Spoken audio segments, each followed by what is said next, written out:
சங்கடம் தீர்க்கும் சனி பகவானே, மங்களம் பொங்க மனமை தருள்வாய். சச்சரவென்று சாகா நெறியில் இச்சகம் வாழ இன்னருள் தாத்தா.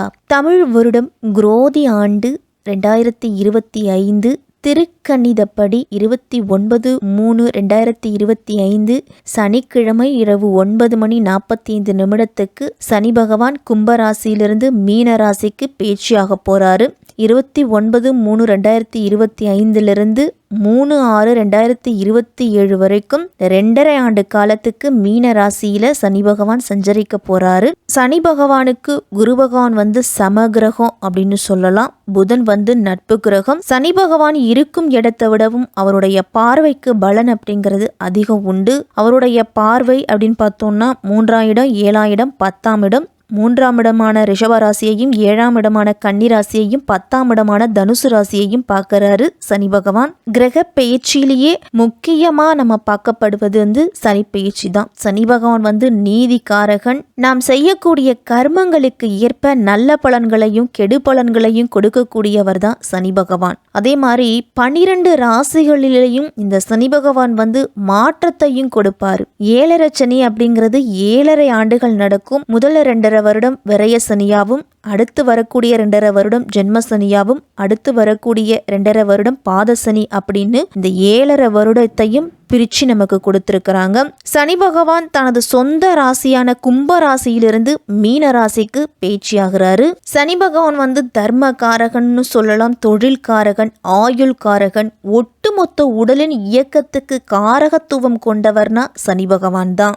7.5 சனி எந்த ராசிக்கு அப்படின்னு பார்த்தோம்னா கும்பம், மீனம், மேஷம். மேஷ ராசிக்கு 7.5 சனி ஆரம்பம், கும்பராசிக்கு பாதசனி, மீனத்துக்கு ஜென்ம சனி. இந்த 3 ராசிகளுக்குமே 7.5 சனி அப்படிங்கிறது நடந்துகிட்டு இருக்குது. சனி பகவானுடைய பார்வை அப்படின்னு பார்த்தோம்னா ரிஷபம், கன்னி, தனுசு. கண்டக சனி அப்படிங்கிறது கன்னி ராசிக்கு நடக்குது. அஷ்டம சனி சிம்மத்துக்கு நடக்குது. ஒருவருடைய ஜென்ம ராசியிலிருந்து 8ஆம் இடத்துல சனி சஞ்சரிக்கக்கூடிய காலம்தான் அஷ்டம சனி. இந்த காலகட்டத்துல சுப பலன் அப்படிங்கிறது குறைவா கிடைக்கும். சிம்ம ராசிக்கு வீண் செலவுகள், தேவையற்ற இடமாற்றம், வருமான குறைவு, பணத்தேவை அதிகரிப்பு, ஆரோக்கிய குறைபாடு இதெல்லாமே வரலாம் சிம்ம ராசிக்கு. ஒருவருடைய ஜென்ம ராசியில இருந்து 7ஆம் இடத்துல சனி சஞ்சரிக்கக்கூடிய காலம் கண்டக சனி கன்னி ராசிக்கு நடக்குது. அப்ப தேவையற்ற செலவுகள், விருப்பமில்லாத இடமாற்றம், பொருளாதார நெருக்கடி, வாழ்க்கை துணை, தொழில் பார்ட்னர்களோட கருத்து வேற்றுமை, வாழ்க்கை துணைக்கு உடல்நல பாதிப்பு, இது எல்லாமே இந்த காலகட்டத்தில் ஏற்படும்.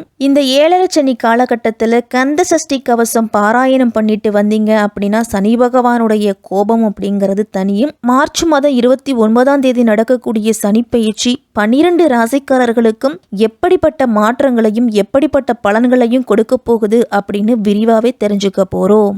ஓம் காகத் வஜாய வித்மகே கட்டஹஸ்தாய தீமகி தன்னோ மந்த பிரச்சோதயாது அப்படிங்கிற சனி பகவான ஸ்லோகத்தை சொல்லிட்டு மிதுன ராசிக்காரர்களுக்கு இந்த 2025 மார்ச் மாதம் 29ஆம் தேதி நடக்கக்கூடிய சனி பெயர்ச்சி எப்படி இருக்க போகுது, என்னென்ன பலன்கள்லாம் கிடைக்க போகுது, என்ன பரிகாரம் நம்ம செய்துக்கலாம் அப்படிங்கிறத விரிவாகவே பார்க்க போகிறோம். மிதுன ராசிக்காரர்களுக்கு இதுவரைக்கும் உங்களுடைய ராசிக்கு சனி பெயர்ச்சி எப்படி இருந்துச்சு அப்படின்னா 9ஆம் வீட்டில் இருந்து வந்த சனி பகவான் மார்ச் மாதம் 29ஆம் தேதிக்கு பிறகு 10ஆம் வீட்டுக்கு வரப்போறாரு. 8ஆம் வீட்டுக்கும் 9ஆம் வீட்டுக்கும் அதிபதியான சனி 10ஆம் வீட்டுக்குள்ள நுழைய போறாரு. அங்கிருந்துகிட்டு 12ஆம் வீட்டையும் 4ஆம் வீட்டையும் 7ஆம் வீட்டையும் பார்க்க போறாரு.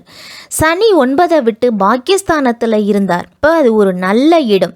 சனி 9ஆம் இடத்துல இருக்கிறாரு.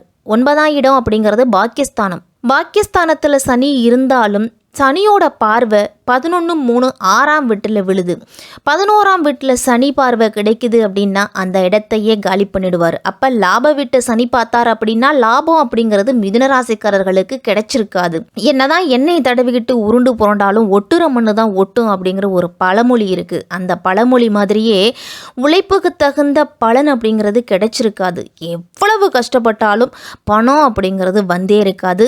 எந்த முன்னேற்றமுமே இருந்திருக்காது மிதுன ராசிக்காரர்களுக்கு. கஷ்டப்படாம இருக்கிறவங்க எல்லாமே முன்னுக்கு வராங்க. ஆனா நேர்மையா இருக்கிற சொந்த தொழில நேரங்காலம் பார்க்காம உழைக்கிறேன், ஆனாலும் கூட பெருசா லாபம் அப்படிங்கிறது இல்ல அப்படின்னும், வாங்கின கடனுக்கு வட்டி கட்டிக்கிட்டு தான் இருக்கேன் இது வரைக்கும் அப்படின்னும் புலம்பிக்கிட்டே தன்னுடைய வாழ்க்கையை நடத்திக்கிட்டு இருக்கிறவங்க தான் மிதுன ராசிக்காரர்கள்.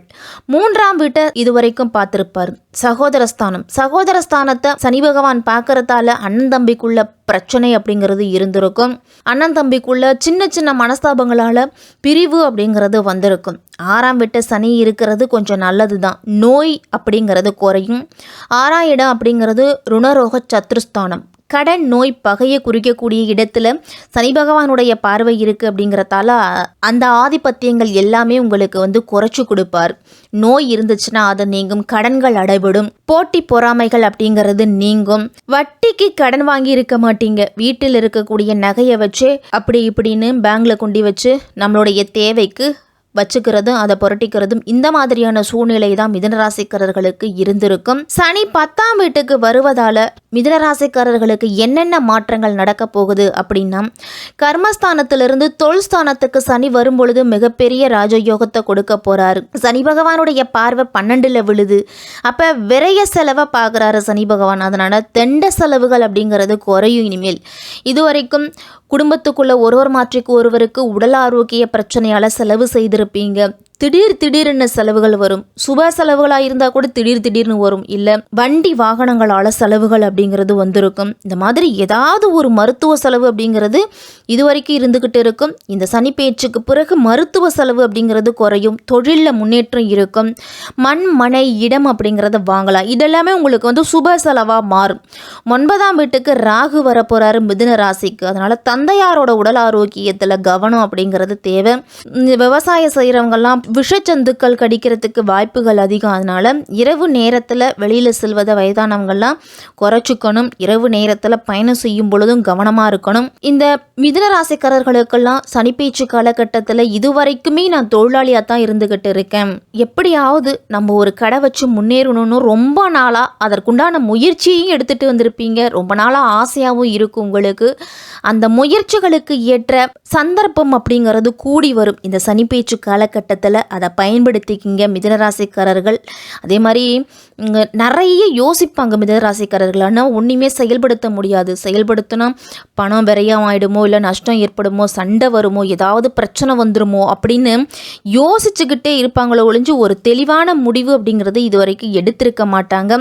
இனிமேல் தெளிவான முடிவு எடுத்து உங்களுடைய தொழிலில் நீங்கள் ஜொலிக்க போகிறீங்க.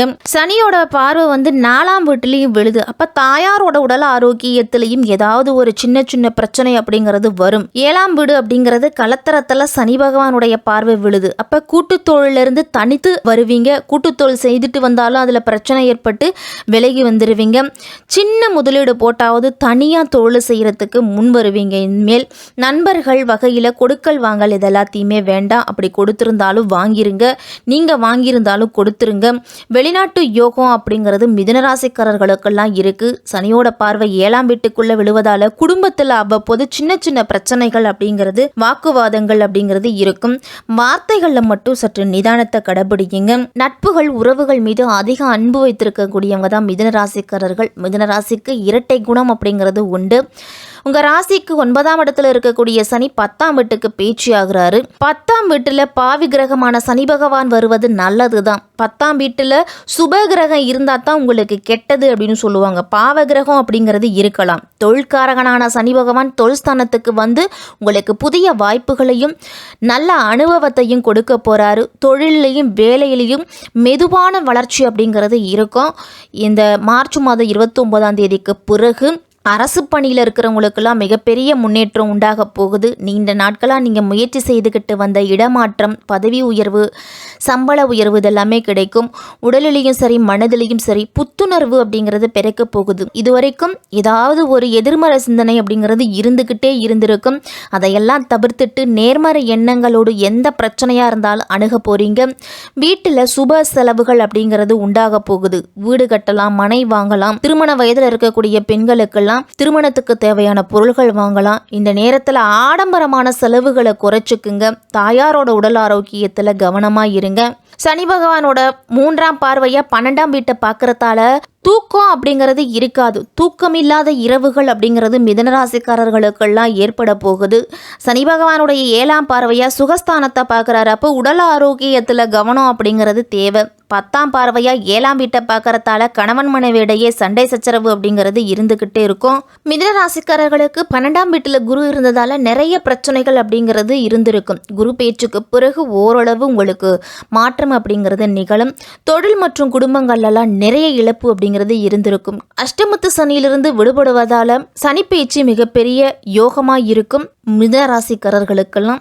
மிதுன ராசிக்கு சனி அஷ்டமாதிபதியாக இருந்தாலும் அவர் தான் பாக்கியாதிபதியாகவும் இருக்கிறார். பாக்கியாதிபதி 9ஆம் இடத்துல இருந்து 10ஆம் வீட்டுக்கு வருவது தர்ம கர்மாதிபதி யோகம். இந்த சனி பெயர்ச்சி சொந்த தொழில் தொடங்குவதற்கு கண்டிப்பாக வாய்ப்பு அப்படிங்கிறது இருக்குது.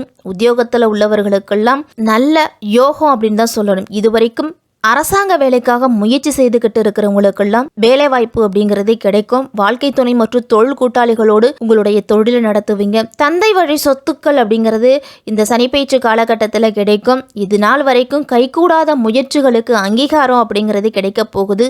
பொருளாதார ரீதியாக மட்டும் இல்லாமல் உங்களுடைய திறமையை அனைவரும் பாராட்டி அங்கீகரிப்பாங்க. பெயர் புகழ் அந்தஸ்து தைரியம் அதிகரிக்கும். பொருளாதாரத்தில் மட்டும் சற்று கவனமாக இருக்கணும். இந்த சனிப்பெயர்ச்சி காலத்தில் உங்கள் ராசியில் குரு ஜென்ம குருவா வருவதால பொருளாதாரத்தில் தவறா வழி நடத்துறதுக்கு வாய்ப்பு இருக்கு. முதலீட்டுலாம் புதியவர்களை நம்பாம கவனமா இருங்க. மாணவர்களுக்கெல்லாம் புதிய வாய்ப்புகள் அப்படிங்கிறது கிடைக்கும். உங்களுடைய துறை சார்ந்த விஷயங்கள்ல அதிக புதிய முயற்சிகளை மேற்கொள்ளுங்க. இரவு நேரத்தை தவிர்த்துட்டு காலை நேரத்துல அதிகமா கல்வியில கவனம் செலுத்தினீங்க அப்படின்னா மதிப்பெண் அதிகமா எடுக்க முடியும். மிதுனராசிக்காரர்களுக்கெல்லாம் இந்த சனி பெயர்ச்சி களத்துல இறங்கி கடுமையா வியர்வை சிந்தி உழைக்கணும். துப்புரவு தொழிலாளிகளுக்கும் மாற்றுத்திறனாளிகளுக்கும் உங்களால் முடிஞ்ச உதவியை செய்யுங்க. பெருமாள் வழிபாடு உங்களுக்கு வாழ்க்கையில ஏற்றத்தை கொடுக்கும். இந்த சனி பயிற்சி மிதுன ராசிக்காரர்களுக்கெல்லாம் முன்னேற்றத்தை கொடுக்கக்கூடிய பயிற்சியாகவே இருக்கும்.